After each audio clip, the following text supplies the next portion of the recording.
Jail దగ్గరికి వెళ్ళి ఈ దత్తపుత్రుడు ఈ దత్త తండ్రిని పరామర్శిస్తాడు.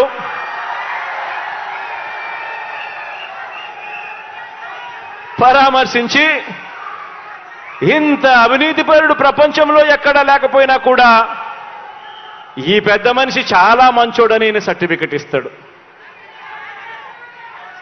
అక్కడేమో అవినీతి జరిగినా కూడా మాట్లాడాడు ఈ పెద్ద మనిషి.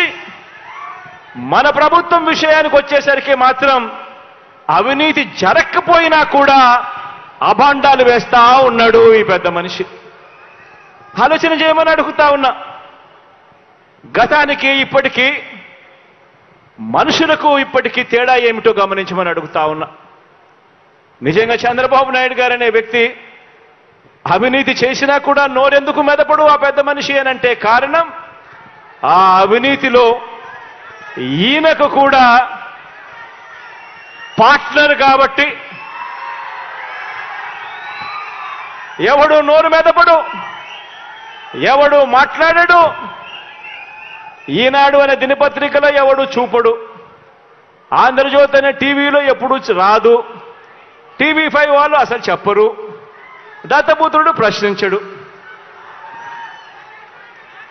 ఆలోచన చేయమని అడుగుతా ఉన్నా. మరో విషయం కూడా మీ అందరికీ కూడా తెలియజేస్తా ఉన్నా.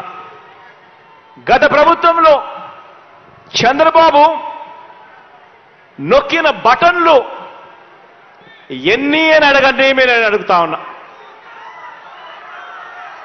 గత ప్రభుత్వంలో చంద్రబాబు నాయుడు నొక్కిన బటన్లు 0.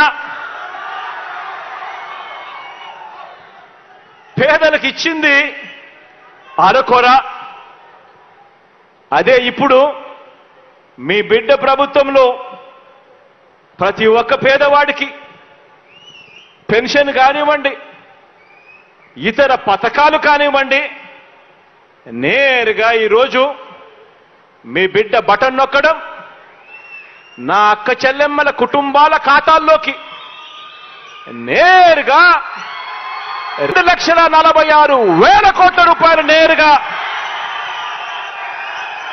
నా అక్క చెల్లెమ్మల కుటుంబాల ఖాతాల్లోకి ఈరోజు పోతా ఉంది. ఎక్కడ లంచాలు లేవు, ఎక్కడ వివక్ష లేదు, ఎక్కడ లంచాలు లేవు, ఎక్కడ వివక్ష లేదు. ఆలోచన చేయమని అడుగుతా ఉన్నా. 2,46,000 కోట్ల రూపాయలు ప్రతి పేదవాడికి కూడా మంచి జరిగిస్తూ ఆ కుటుంబాలకు మంచి జరగాలని